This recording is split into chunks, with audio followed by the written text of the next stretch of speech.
Allah nu araarame dalagatee dalagaa isaatiin gartee kanatti guddatu nama xiqqoota kan dalagatee gartee waan isaa bu'aa mala yoo itti barbaadatu nama isaa kan eeguu baate deebi'anii qabaanii kasaaruma dhumaa kitaabuma quraanaatii malee hin jaanu akkanatti dura alaa kaan hojii adda addaa kaan baroo gartee riibaa qofatti narraa xiqqoo hafta malee maalirra kan jirtan biyya tamtu biyya guutuu kasaariste sun hundinuu yaaduma mataa isaa gartee kun mirkaanee dandeenyas taa'ee yaadee waan gartee laftamaanee yaada yaadnee abra imaaraa nuti gaaraa oolle agaan jaartee isii afaanii isa qabu yaaduma afaanii dhiyoo dhuga Allah yaa rabbi yaa wallah Allah yaa rabbi yaa Allah nu araarame akkuma teenyeet makuma warra hadiraa sakraannee kuma fiigimaa qamaa oolla namni takkaa yoo kaa'u ni baratee barnoota irraa bu'aa argatee barnoota waa keessaa ba'a waa itti ba'a yoo kaa'u dalagatee dalagaa isaatiin gartee kanatti guddatu yaa nuti asuma teenyee kuma gartee diimaa jabaqannee kaan akka onnatti akka maraatatti taa'ee kophaa haasawaa kaan ati wama xiqqoota akka dalagatee gartee waan isaa bu'aa hin qabne taajaroo isaa fudhatee gara lalaa yookaan gara biqilchiishaan jirtu deema yaa rabbi gaa kuno nu furi gaa mala sii qaba gaa intalleen gaa yaa rabbi gaa mala yoo ishii barbaaddadde malee amma isaa kan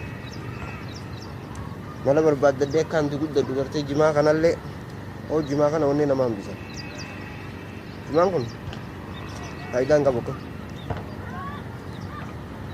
isaan yoonin irraa dhaabee yoo kaa'u barnoota tokko seenee barnoota san itti fufadhe yoo kaa'u dalagaa takka dalagachuu hin qabu malee akkanatti taa'ee yeroo hunda dalagaa dhabe barnoota dhabe taa'ee afaan kaachuun kun wallaahi gartee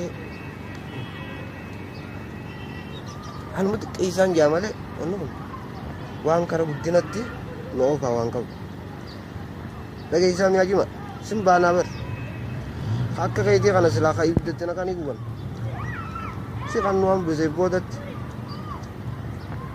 an deebi'eetiin qaba akkasii ilmaan kiyya yoonin eeguu baadde deebi'anii qabaanii kasaarumatti eda'amti malee wanni guddataa dhufaan jirtu si ati ardirra si dhabamsiisuudhaati hin taaneef si galeemi sin baanaa bar ati kanuma dhugaa sitti himaneerati maaliin si qamaami dura qaayetiin nu akka kitaaba quraanaa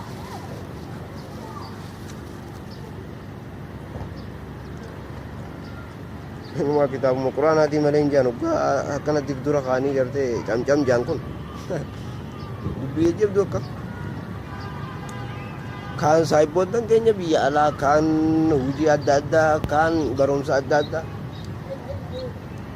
ati arbaa ishiin saane jalaa naftu anuma jala deemtu bikkuma gartee hirriibaa qofatti narraa xiqqoo hafta malee yeroo hunda waan biraatiif deemtaa meeteeroo Nagai bersin bana ya cuma, ya.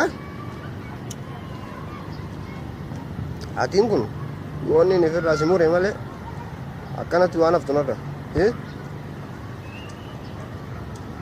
Ni lal kami amma lal, me mal kaisa nofte ni, barat dem baran ni, dalagat de akan amat tiga ting gudden ni,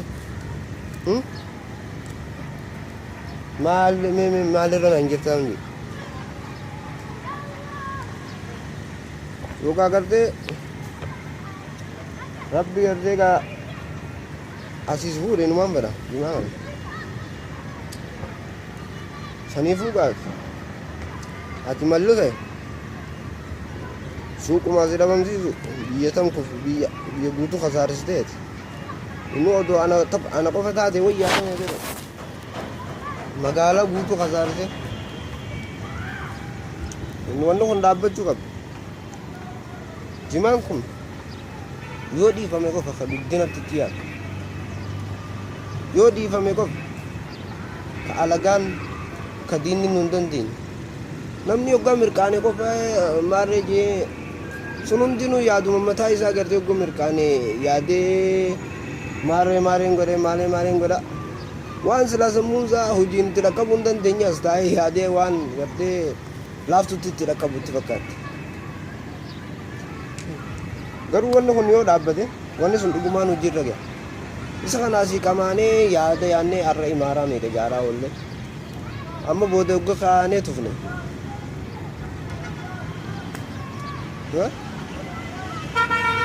Waan isaa waa gartee hedduun jirtu. Waan isa yaadaan jaartee isi afaanii isa qabu. Deebitee wanni sun si duraa diigamti. Maali mee bu'aan si hojiin ittiin dhaqqabu yaaduma afaan waan. Afaaniin dhiyoodha dhugaadha. Biyya jabdu.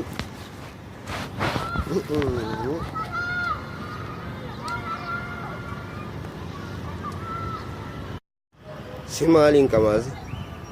Ammumaan si arrabsuu jiraame?